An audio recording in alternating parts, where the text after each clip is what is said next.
Assalamualaikum warahmatullahi wabarakatuh. Selamat pagi teman-teman. Kami dari kelompok 5 akan mempresentasikan tentang penyerapan air dengan anggota saya Klarinda Dian Azizah dengan NIM 134 190 200. Kemudian ada Syahrul Gunawan dengan NIM 134 190 201. Ada Rizka Nurlitasari dengan 134 190 203. Ada Eka Meliana dengan NIM 134 190 204 dan ada Yasmin Nur Rahmawati dengan NIM 134 190 200. Materi yang akan dibahas pada bab ini, yang pertama ada penyerapan air, kedua ada penyerapan terkait dengan transpirasi, yang ketiga penyerapan pasif oleh tanaman bertranspirasi, yang keempat tekanan akar, dan yang terakhir tekanan batang. Kemudian saya akan menjelaskan tentang penyerapan air. Penyerapan air itu berfungsi untuk pertumbuhan tanaman. Sebagian besar tanaman membutuhkan penyerapan air untuk mempertahankan hidupnya, kecuali tanaman xerophyt, karena tanaman xerophyt tumbuh dan berkembang di daerah berhabitat kering.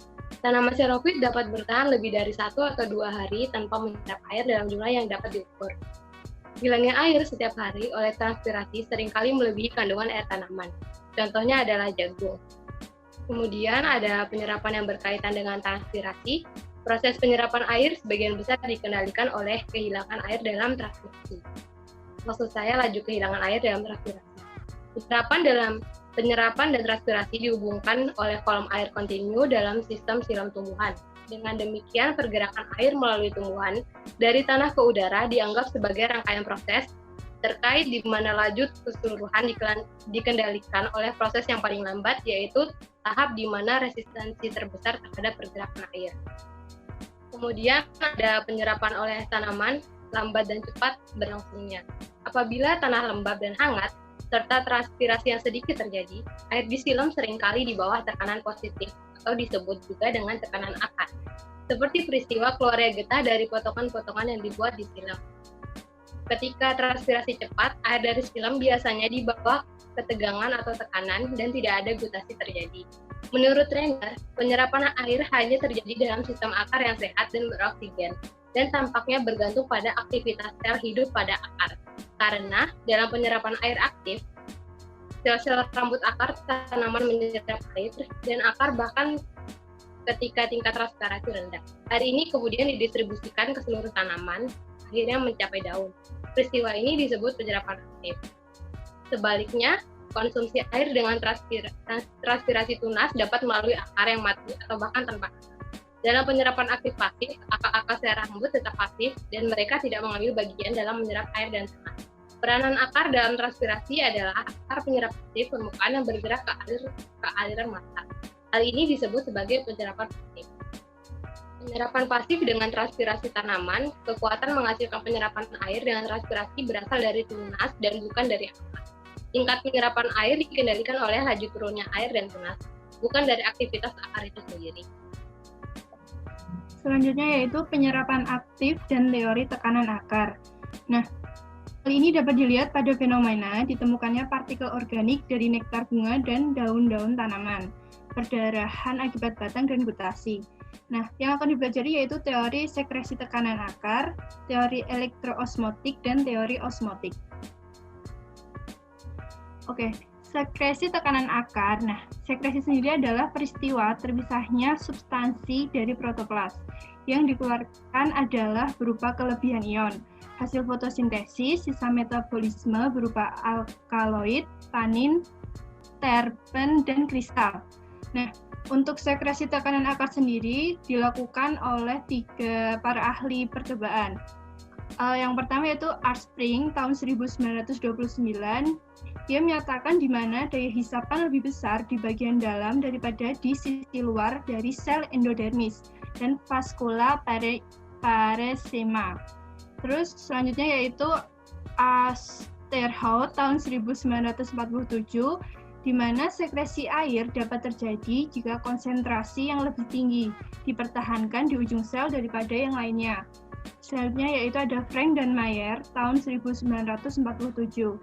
Di sini sekresi tekanan akar digambarkan seperti sebuah sistem canggih yang dapat digerakkan melawan gradien dengan pengeluaran energi. Nah, terus ada percobaan dengan sistem akar tomat oleh Van Overbeek tahun 1942. Selanjutnya yaitu percobaan teori elektroosmotik. Nah, elektroosmotik sendiri adalah perpindahan air atau senyawa polar lainnya melalui suatu membran atau medium yang poros di dalam medan listrik. Dikaitkan dengan tekanan akar terhadap pergerakan air elektroosmotik ke dalam silem. Ini pendapat dari Keller, Danlan, serta Head. Nah, ini terdapat tiga percobaan yang dilakukan tiga para ahli. Yang pertama ada Landegard tahun 1940. Percobaan ini mengukur dengan perbedaan potensi sekitar 100 mV dari permukaan. Selanjutnya yaitu ada Dainty tahun 1963. Dia menunjukkan keterbatasan elektroosmotik sebagai sarana efektif untuk memindahkan air. Selanjutnya yaitu ada Blinks dan Air tahun 1951. Dia melakukan dengan penerapan potensi listrik 100 hingga 200 mm. Selanjutnya yaitu teori osmotik.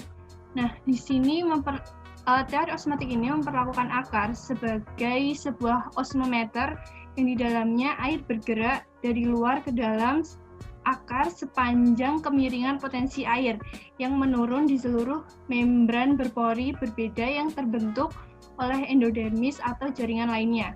Pengurangan potensi osmotik getah silem disebabkan oleh transfer garam ke sel-sel hidup yang berbatasan dengan silem.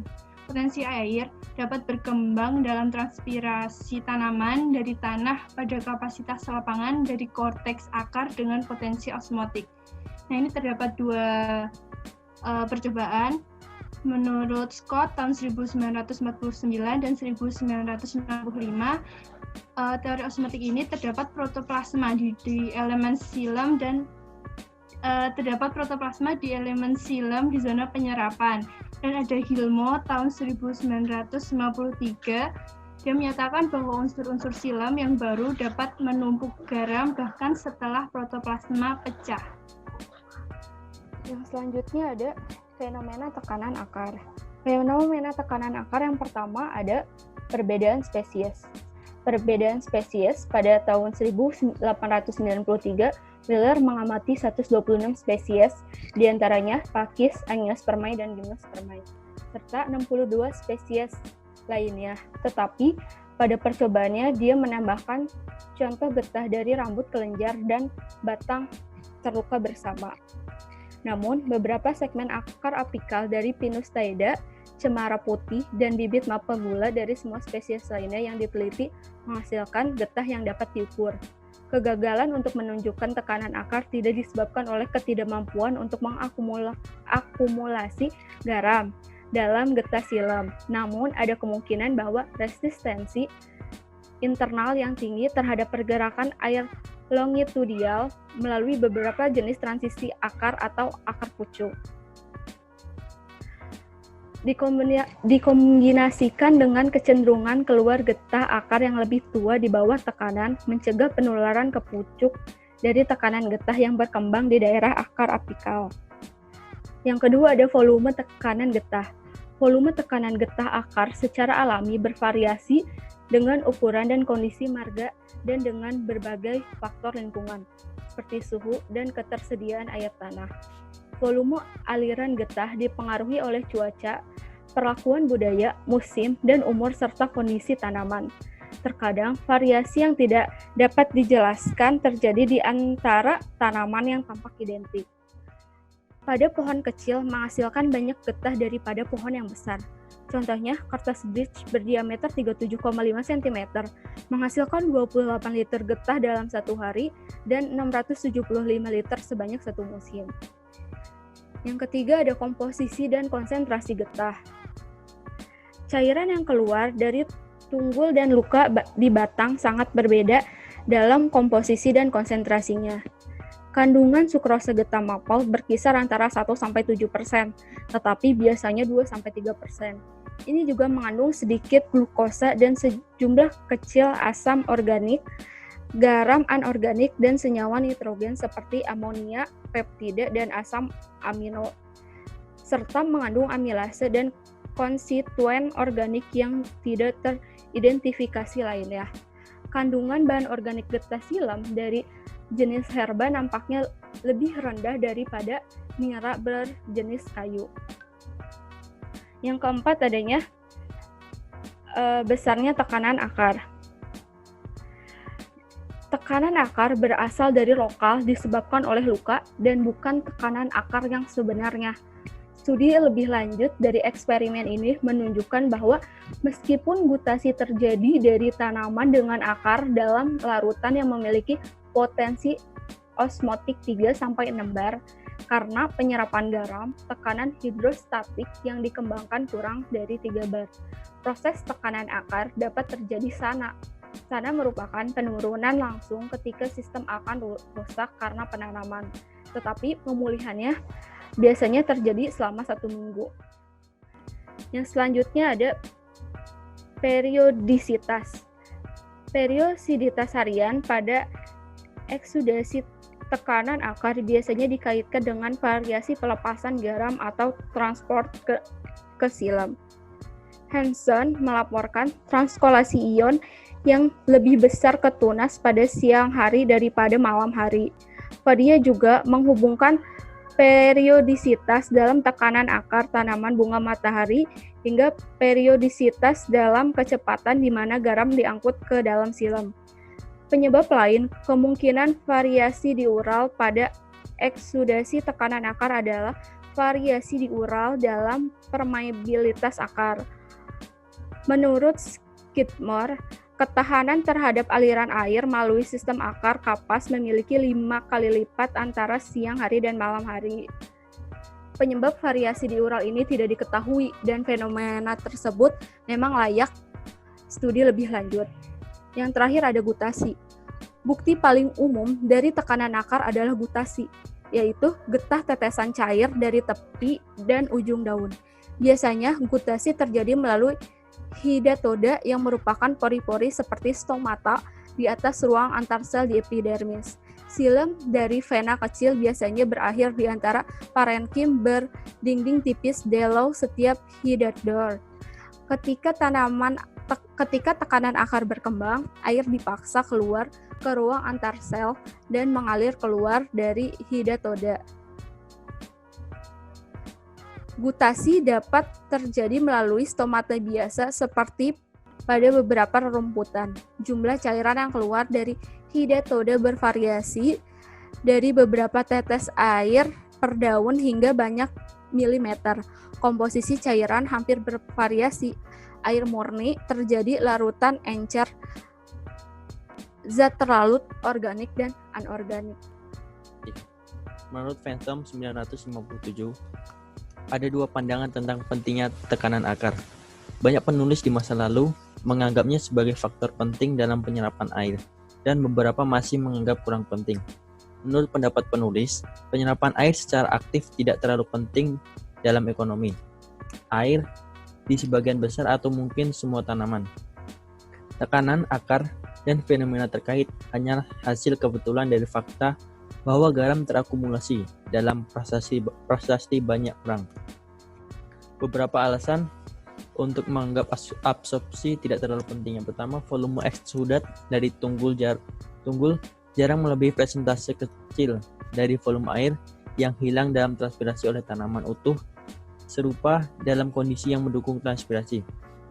Yang kedua, dalam tanaman bertindak menyerap air dari larutan yang lebih pekat, dari tanah yang lebih kering daripada sistem akar yang dapat dilepas. Yang ketiga, tidak ada tekanan akar yang dapat ditunjukkan pada akar tanaman yang bertranspirasi. Tetapi air diserap melalui tunggulnya jika di pucuk tanaman yang bertranspirasi dibuang. Dan yang terakhir, ada sekelompok besar tumbuhan, termasuk tumbuhan runjung, di mana tekanan akar jarang diamati pada tunggul, meskipun sekarang tampaknya tumbuh di akar individu. Kadang-kadang diklaim bahwa meskipun penyerapan aktif tidak terlalu penting secara kuantitatif, itu terjadi sepanjang waktu dan melengkapi penyerapan pasif. Ini tidak mungkin karena 2 alasan. Selama periode transpirasi cepat, garam disapu keluar dari xilem akar sampai konsentrasinya turun sehingga pergerakan osmotik yang rendah dari air dapat diharapkan terjadi. menurut Lopus 1964 dan O'Leary 1965. Lebih lanjut, transpirasi cepat biasanya mengurangi potensi air dari sel kortikal di akar ke tingkat di mana pergerakan osmotik air dari korteks ke silem tidak dapat diharapkan terjadi, bahkan jika garam tidak keluar dari silem. Selanjutnya adalah tekanan batang. Jadi pada tekanan batang ini ada peristiwa yang bernama eksudasi. Eksudasi adalah proses keluarnya cairan atau lendir melalui lubang atau luka pada tanaman, di mana luka yang terjadi secara alami oleh serangan hama atau penyakit. Nah, eksudasi pada pohon peach dan anggur disebabkan oleh tekanan akar, sedangkan eksudasi pada maple dan palma disebabkan oleh tekanan batang. Aliran nira maple menurut Stephens dan Eckert pada tahun 1945, aliran dari getah maple disebabkan oleh tekanan batang, bukan dari tekanan akar. Pengukuran tekanan batang dan akar secara lebih lanjut mengindikasikan bahwa tidak ada tekanan akar yang terdeteksi saat getah maple mengalir. Sebaliknya, tekanan akar selalu terlihat saat aliran getah pada pohon peach dan anggur. Aliran terbaik terjadi saat musim semi. Namun Marvin pada tahun 1958 menambahkan bahwa walaupun itu sangat jelas terkait dengan perubahan suhu, ia ragu bahwa hal tersebut hanya dijelaskan dengan ekspansi suhu dalam pemanasan batang. Yang selanjutnya adalah aliran getah dari spesies lain. Mollis tahun 1902 mengaitkan aliran getah dengan efek pemotongan perbungaan muda dipotong dari tanaman agave dan diambil dari rongga batang tempat terkumpulnya getah. Walaupun Sachs mengaitkan hal ini dengan tekanan akar, McCallum menyatakan bahwa bunga agave americana di tanah sangat kering, tidak ada air yang dapat diserap, dan kuncup bunga melepas air dari semua bagian tanaman. Lalu McDougall tahun 1925 menemukan bahwa tekanan dari beberapa bar dikembangkan beberapa hari setelah lubang dibor pada batang kaktus dan Pinus radiata. Tapi tekanan ini segera menghilang. Ia menganggap ini sebagai asal lokal dan bukan disebabkan oleh tekanan akar. Sementara untuk tekanan gas, ada kalanya aliran cairan dari celah dan luka disebut slime flux. Hal ini berkaitan dengan kondisi banyaknya air di batang pohon yang disebabkan oleh aktivitas bakteri. Charter tahun 1945 mengamati tekanan gas dan cairan dari 0,3 hingga 1 bar di pohon yang menderita slime flux. Gasnya mengandung metana sebanyak 46%. Tekanan gas terkadang disebabkan oleh mikroorganisme di batang yang busuk. Baik, sekian dari presentasi kami.